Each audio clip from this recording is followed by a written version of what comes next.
Muito bem, queridos, hoje vamos dar seguimento aqui em Tiago, capítulo 2, todo o capítulo, onde fala sobre a fé demonstrada pelas obras. Fica comigo.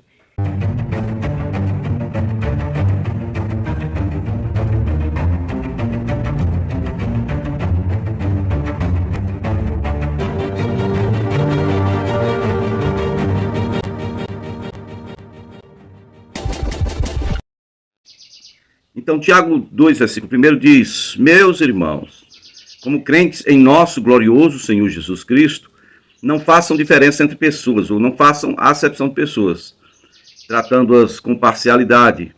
Aí ele dá um exemplo aqui. Vamos supor que chega aí na reunião de vocês um homem rico, e aí também chega um homem pobre, em situação de pobreza. Pobre não, em situação de pobreza, né? Aí, se vocês derem atenção especial ao homem rico, e disserem ao pobre, fica aqui, perto aqui do estrado dos meus pés, não é assim que estarão fazendo discriminação e julgamento com critérios errados? Infelizmente, as pessoas aqui, em nosso meio, têm esse negócio de dar uma atenção especial. Se chega alguém no culto, no encontro, não é só em culto não, gente, vamos parar aqui para pensar direitinho. Eu tenho à minha disposição aqui um carro da igreja, né? Mas eu vou muito de bicicleta ao centro comercial. E eu sinto que até o atendimento lá, quando eu chego, é diferenciado. Se eu chego na L200 e estaciono bem em frente à loja, os vendedores me veem saindo da L200, embora não seja nem um carro do ano, é do ano de 2008, certo? Mas você está saindo de um carro. É diferente de quando eu chego com a minha bicicleta e ponho uma tranca bem ali, em frente à loja. É diferente. As pessoas elas já estão voltadas para esse pensamento. O tratamento que se dá a uma pessoa rica, parece que a nossa cultura ensinou isso para as pessoas, né? O cara é rico, tem que ser bem tratado. Ora, não seria o contrário? A gente não deveria, já que tem que dar um tratamento igual, mas já que está querendo fazer diferença, não seria o mais justo dar um tratamento especial ao pobre que já é tão maltratado, carente, necessitado, precisante de atenção, de cuidados, de recursos, né? Pois é, então nas nossas reuniões ele começa dizendo aqui: não cometam esse equívoco. Então, seguindo em Tiago 2, versículo 5, vai dizer assim: ouçam, meus amados irmãos, não escolheu Deus os que são pobres aos olhos do mundo para serem ricos em fé e herdarem o reino que ele prometeu aos que o amam? Mas vocês têm desprezado o pobre.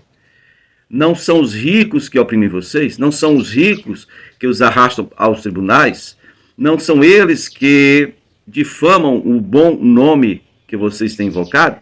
Se vocês de fato obedecerem à lei encontrada nas Escrituras, que diz: ame o seu próximo como a si mesmo, estarão agindo corretamente.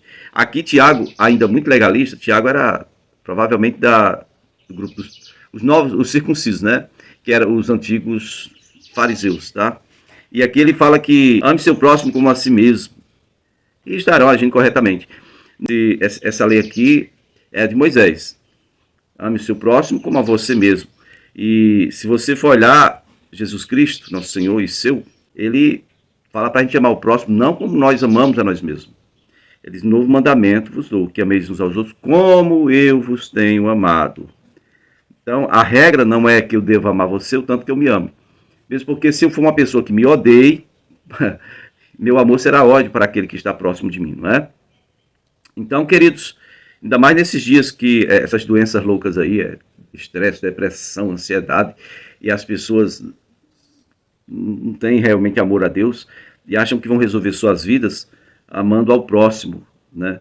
Mas não é esse o caso aqui. O caso aqui é que ele está dizendo para você observar e não fazer julgamento também precipitado com relação àqueles que chegam à reunião.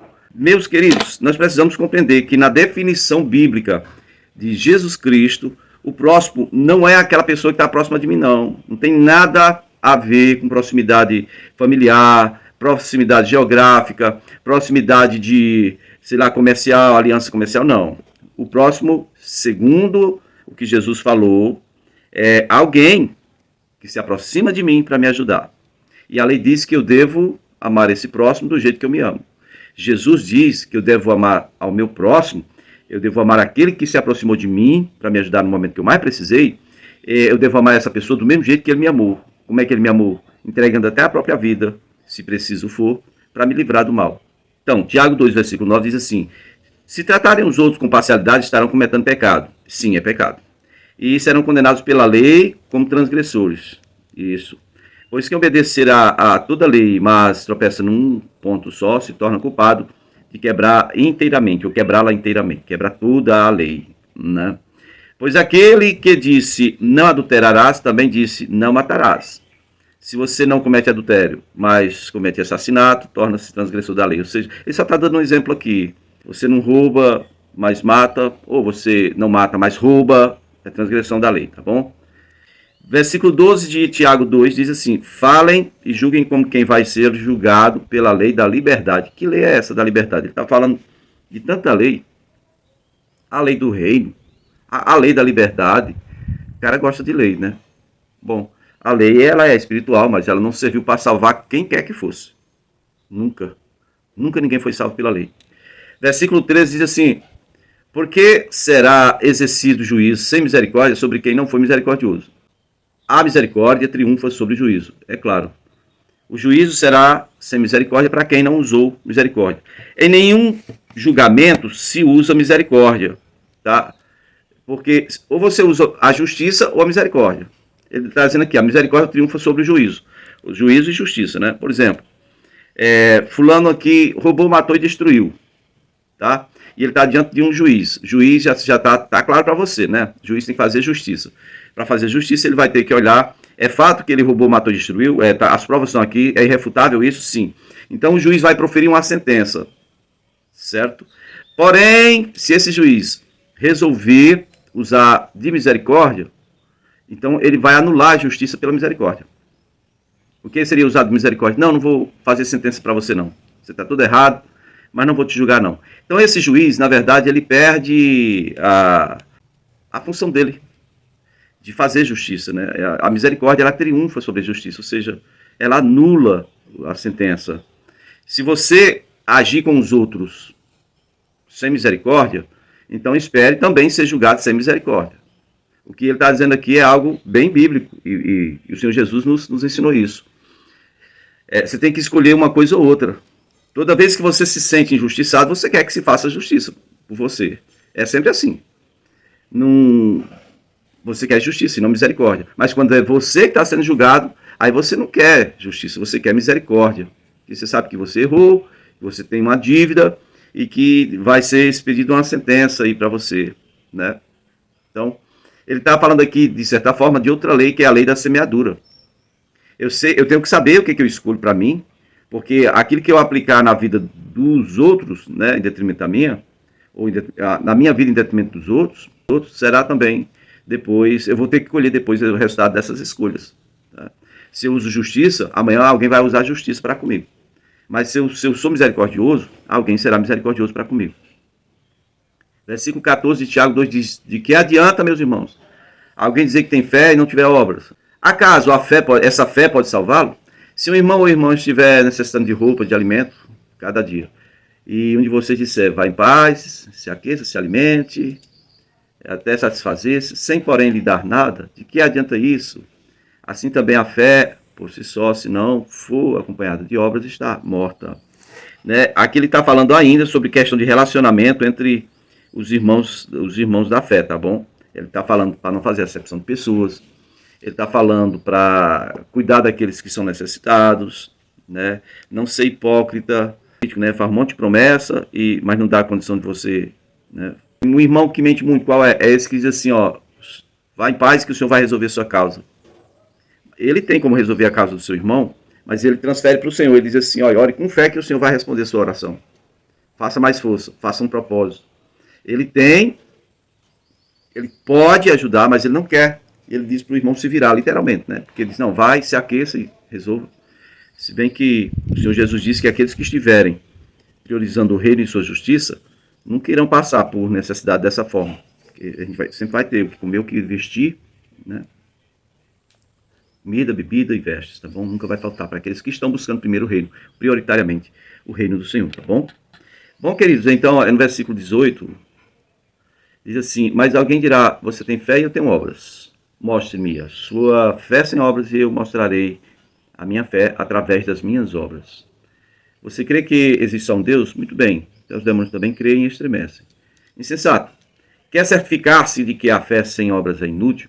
Aí ele vai colocando aqui o exemplo de Abraão. Não foi Abraão, nosso antepassado, justificado por obras, quando ofereceu seu filho Isaque sobre o altar?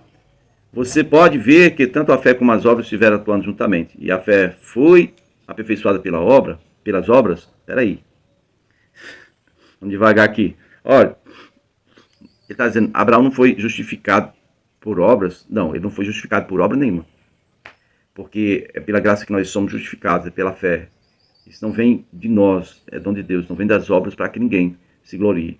Agora, ele está dizendo que a fé bíblica, ela tem um produto. Se a sua fé, ou a fé que você professa, é só de boca, então você está se enganando. Né? É o que ele tenta colocar aqui para nós, viu? Por exemplo, quando você declara que ama missões, que ama o ID, mas você nunca vai, essa sua fé aí ela não vale nada. Está só na sua cabeça, ainda não chegou ao seu espírito e não vai produzir nada. Então, o que vai produzir é só uma ardente expectativa de que você vai ser queimado. É como dizem Hebreus, né? Como é? A chuva cai na terra, a terra produz alguma coisa.